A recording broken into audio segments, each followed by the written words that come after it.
The phone buzzed at 3:07 a.m., and Emma's screen burned with Noah's message, "We need to talk."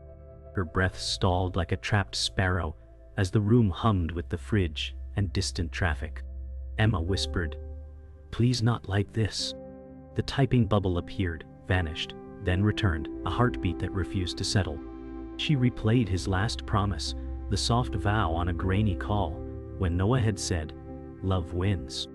Now those words felt counterfeit, slick, and cold. She called him once, twice, the 10 rings stretching like a wire pulled too tight. Voicemail cleaved the night, and she begged softly, "Pick up." She imagined airports, storms, anything but betrayal. A second text landed, "Not now." The 2 words fractured her calm.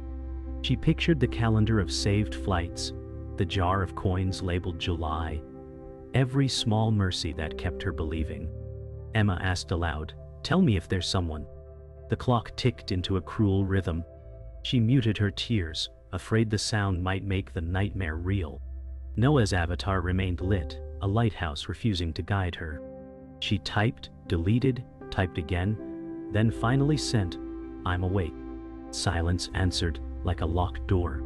Morning crept in gray and unforgiving, and Emma counted the cracks in her ceiling like reasons to stay calm. Her coffee mug went cold while she rehearsed words that might sound brave. Emma muttered, "He's just tired." Old messages glittered with emojis that now looked like peeling stickers. Noah had written soon, so often that the word felt like a season. Emma scrolled to their photo across split screens, 2 smiles straining to meet. The kettle clicked, a mercy too small to warm her hands. Emma said, "One honest sentence, that's all." She drafted a text for clarity and saved it instead of sending. Rain pressed against the glass, and the room smelled of damp worry. A truck hissed by outside, but her body refused to move forward. She opened the window, letting the air chill her cheeks. The clock pulsed numbers that accused her. Emma whispered, "If love wins, why does she negotiate the rules alone?"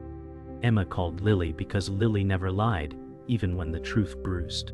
Lily answered on the second ring, background clatter of keys and coffee cups wrapping the silence. Lily asked, "What did he say?" Emma released the story in one careful thread, only to watch it not. Lily said, "He's stalling." The words struck like a verdict. Emma paced, counting steps from window to door, her nervous metronome. Lily said, "Ask for a call tonight." Emma rehearsed the ask, trimming fear, leaving the center raw. She typed, "Can we talk at 9?" staring at the cursor as if it could speak. The city brightened, rude and alive, while her heart hid indoors. Emma asked, "What if silence is the answer?" Lily sighed, the sound like a hand on her shoulder. Lily said, "Then she has heard enough." Emma saved the draft and told herself bravery meant still wanting the truth. Afternoon stretched thin as tape, and Emma worked in fragments, her thoughts mirrored across too many panes of glass. Emails blurred into promises she could not believe.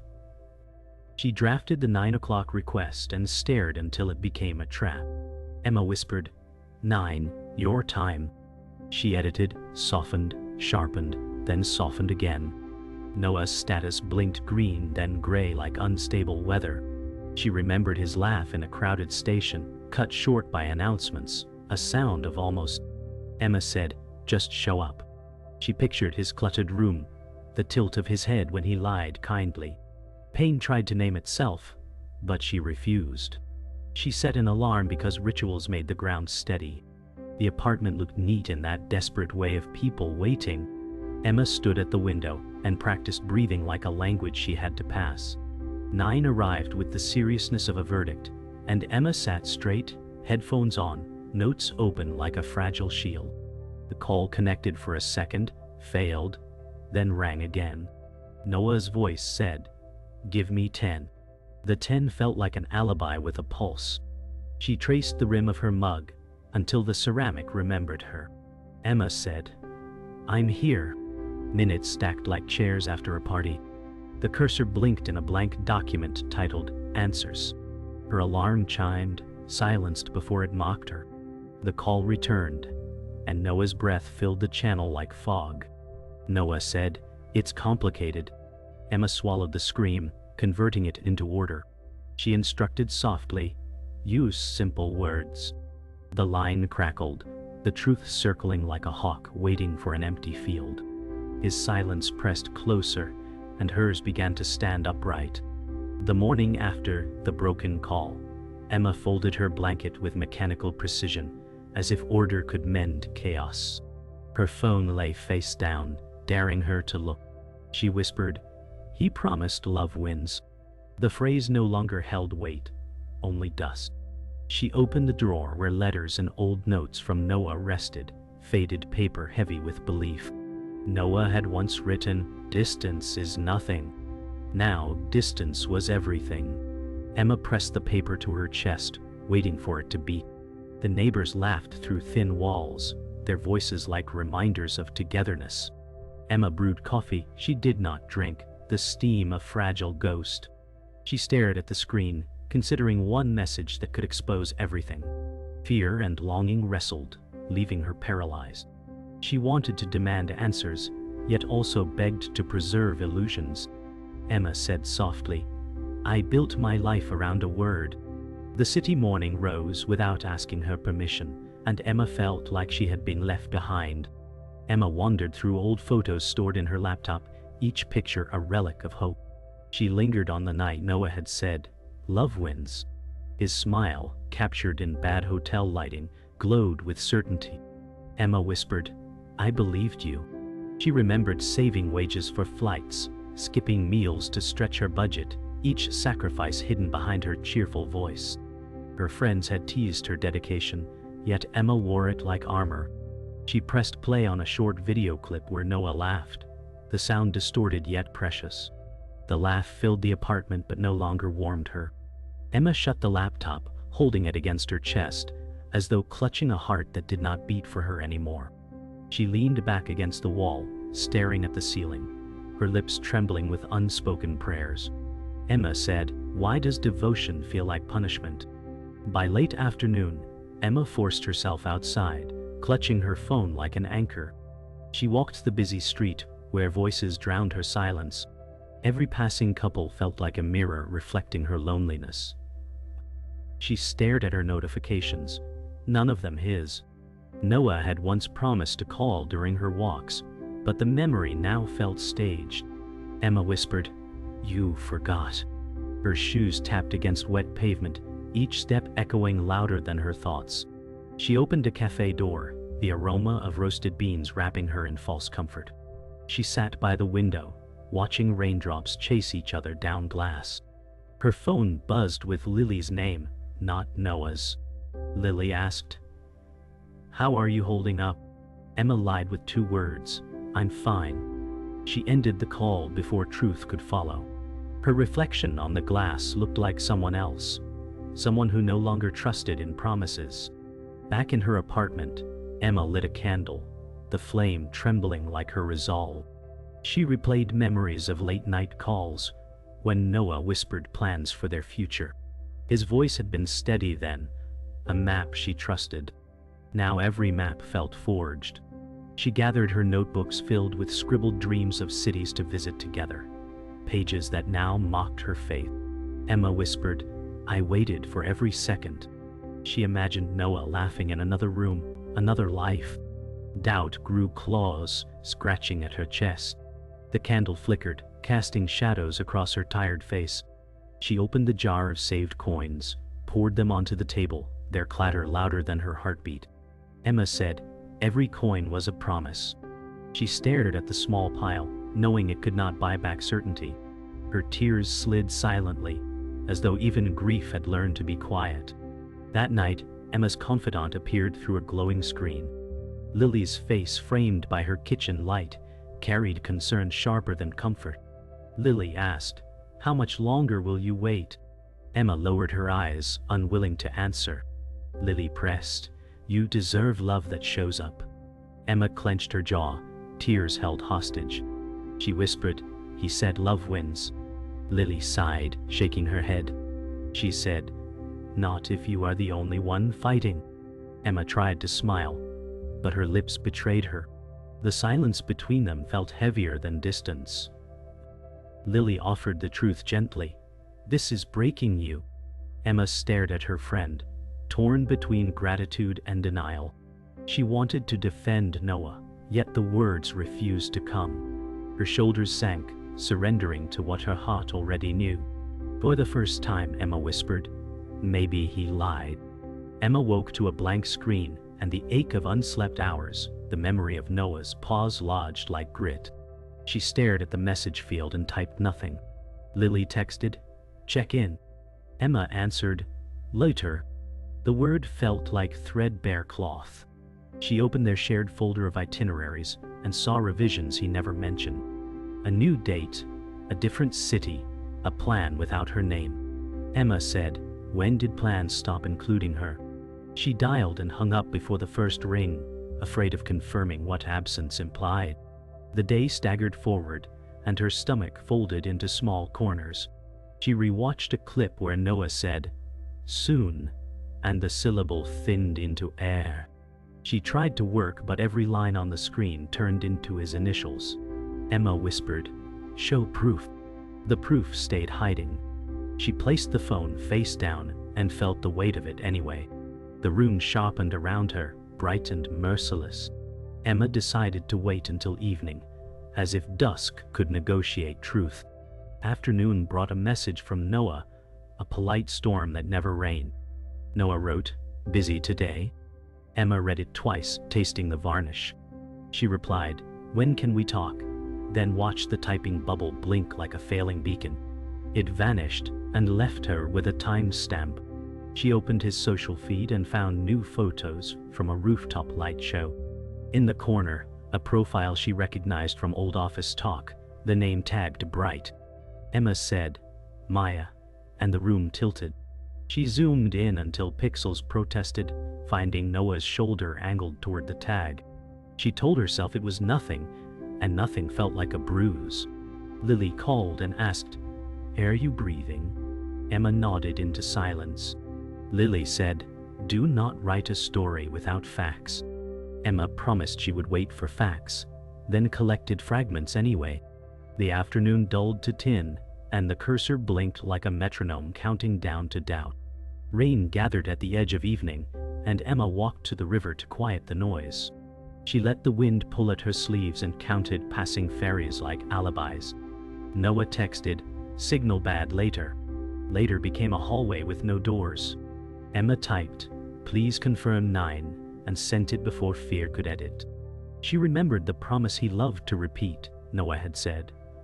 "Love wins," and the phrase felt like a billboard, advertising an empty store. She pictured him at the rooftop, leaning into laughter that did not include her name. Lily messaged, "Come by," and Emma answered, "Not yet." She wanted the river to arbitrate, to drag away what hurt. The water kept its counsel. She set a timer and told herself if he replied before the chime, she would believe again. The timer rang. The screen stayed dim. Emma whispered to the wind, if he wanted this, he would be here. Back home, Emma arranged evidence on the table like a private trial. Screenshots, dates, receipts for flights she never took. She opened the rooftop photo again and mapped the timeline against his messages. The gaps yawned open. She rehearsed sentences that would not sound like begging. Emma said, "State the facts and stop apologizing for them." She typed, "Has something changed?" then deleted the apology that wanted to follow. The clock pushed past 9 and the room felt overlit, as if honesty required harsh bulbs. Noah wrote, "Meeting ran over," and added a smiling fragment that cut her. Emma answered, "Call now." Minutes filed past, and the phone stayed still. Lily pinged, "I'm coming." But Emma asked for one more hour with her illusions. She read old promises and felt their glue fail. She pressed her palm flat on the table and decided to confront, even if the answer burned. The call finally arrived near midnight, thin and breathy. Noah said, "Today was chaos." Emma kept her voice level and asked for specifics. He offered none. She named the rooftop, the tag, The time. A pause expanded like fog over water. Noah said, "It's not what it looks like." Emma answered, "Describe what it is." He sighed, a practiced sound. She felt her heart step back from the edge and take notes. He measured words like fragile glass, placing them where they made the least noise. Emma said, "If she is nothing, explain why nothing keeps appearing." The silence returned, older and heavier. He asked for trust. She asked for truth. The difference stood between them like a locked gate. Emma closed her eyes and said her final line carefully. She said, "Prove love wins or stop saying it." The call crackled, then stilled, and the apartment held its breath with her. Emma returned from the midnight call with questions that weighed more than answers. She opened Noah's shared documents, scrolling through files he never mentioned. A receipt surfaced, a dinner for two at a place he once swore they would visit together. Her breath caught, the proof stitched like a wound. Emma whispered, "He promised it was just stress." The restaurant name gleamed, familiar and cruel. She imagined him across the table from someone who laughed without fear of losing him. Emma pushed back her chair, its scrape loud in the quiet room. She wanted denial, but found evidence instead. She texted, "Be honest, who was there?" The message hovered unsent, her thumb trembling over the screen. Emma closed her eyes, begging the world to roll backward. The night pressed down, and every small sound sharpened. She knew the truth had walked into her home without permission, and she no longer had the strength to keep the door closed. Morning arrived sharp, the sun exposing what denial once softened. Emma's phone vibrated with a notification tagged by others, photos from the same rooftop event. Noah's face leaned toward Maya, his posture angled like possession. Emma gripped the screen, refusing to blink. Her voice cracked. He swore distance was the only obstacle. She replayed the moment he had said, "Love wins," and it now felt like theater lines delivered for an audience that had changed.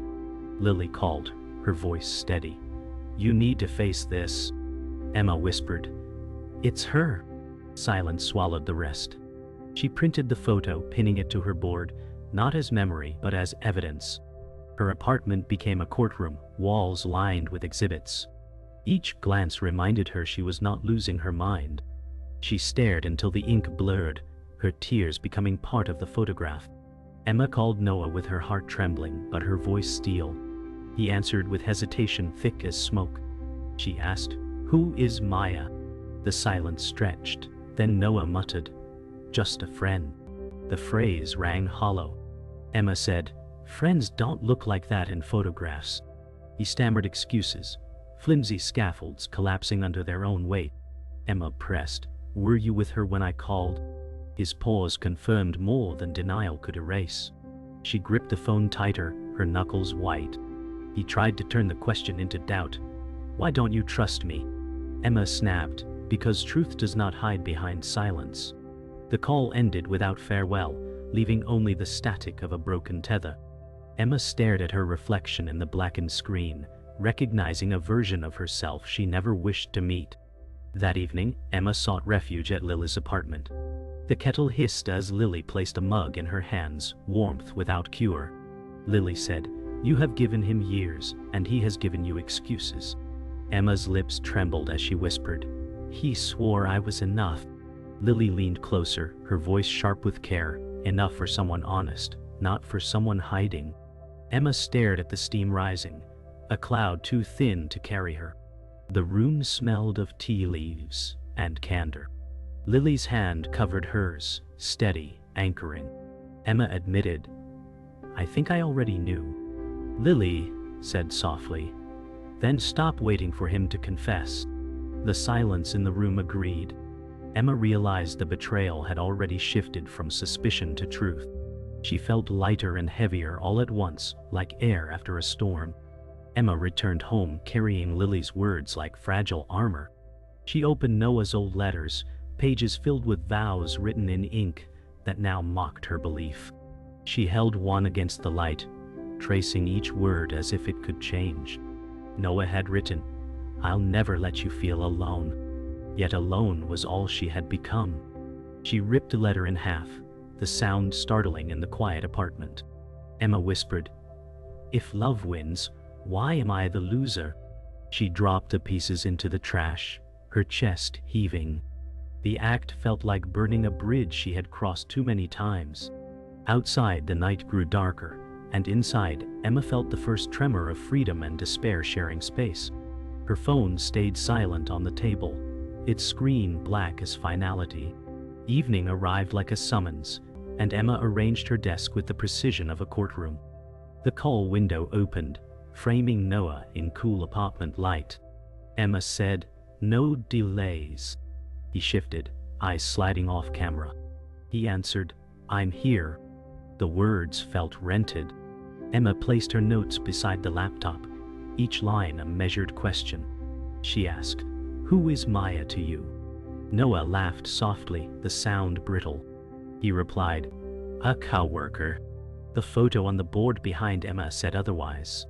She kept her tone even and named dates, times, and places. Noah muttered, "You are overthinking." The phrase struck like a switchblade. Emma said, "Then clarify." He sighed, rubbing his temple as if truth caused migraines. The call lagged and caught, and the silence inside the lag filled with meaning. Emma leaned forward and set the terms. She said, "No metaphors, only answers." Noah spoke first, choosing careful verbs that avoided landing. He said, "Things got complicated." Emma answered, "Complicated is a curtain." She lifted another exhibit, the rooftop frame. Noah frowned and said, "That is nothing." Emma named the hour she waited, while his status showed active. He countered with workload and signal. The excuses stacked like paper shields. Emma said, "You promised presence." He replied, "You asked too much." The accusation stunned her. She held to the edge of the desk to steady the room. Emma said, "I asked for time." He corrected, "You asked for control." His audio clipped, then returned sharper. Emma lowered her voice and refused the trap. She said, "I asked for the truth and a call that arrived when you said it would." The window reflected her own face, unflinching. Emma opened the folder of receipts and held one to the camera. She said, "Dinner for 2 at Oriole." That was our place. Noah exhaled and answered, "A client covered it." She read the timestamp that matched the rooftop. He tried to smile, a rehearsal gone wrong. Emma said, "Were you with Maya when I called?" The pause spread like dark water. Noah replied, "She was there." Emma pressed, "Just there, or with you?" He looked down, and the call's light traced the doubt across his cheek. He said, "We have been spending time." The sentence emptied her of sound. Emma breathed through it and kept the path. She asked, "How long?" He said, "A month." The calendar behind her shifted from hope to ledger. Emma answered, "While telling me love wins." Noah rushed to paste reasons over the tear. He said, "We were lonely. It just happened." Emma replied, "Things do not just happen. People choose." He added, "You were always busy judging." She blinked, absorbing the inversion. Emma said, "I was busy saving." She named the jar, the flights, the hours bent toward him. Noah shook his head and asked for understanding that sounded like absolution. Emma said, "Say it clearly." He answered, "I do not know if I want this anymore." The sentence struck the frame and rearranged the future. Emma held still, hearing furniture move in her chest. She asked, "What does she want?" He hesitated and said, "Me to be present." The irony stood between them, heavy and exact. Emma nodded once and set down the printable proof. Emma lifted the final weight with care. She said, "Then end the sentence with honesty." Noah closed his eyes and delivered it. He said, "I am with Maya." The call thinned to a whistle in her ears. Emma did not break. She answered, "Thank you for the clarity." He began to apologize in future tense. She raised a hand and stopped the ritual. Emma said, Return what belongs to me, the ticket credit and the deposit. He nodded, caught by the unexpected ledger. He murmured, I will send it. She replied, tonight. The clock on her wall ticked with ceremonial patience. Emma breathed, straightened her notes, and allowed grief to arrive without begging. She said, this call is over. Noah tried her name once. The window emptied as the connection fell. The apartment steadied, wider and colder than before. The night after the confession, Emma's apartment felt cavernous, every wall echoing her silence. She collected the torn letters and receipts, placing them in a shoebox she sealed shut. Emma whispered, this is no longer mine to carry. The phone sat quiet, a blank witness to endings.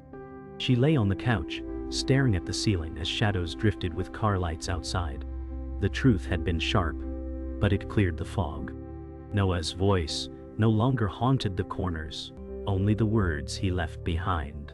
She felt the ache of emptiness, but also the first hint of release.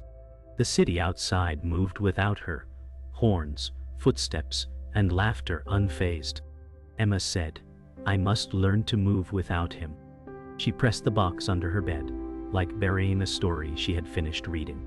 The night held its breath, and Emma let hers go.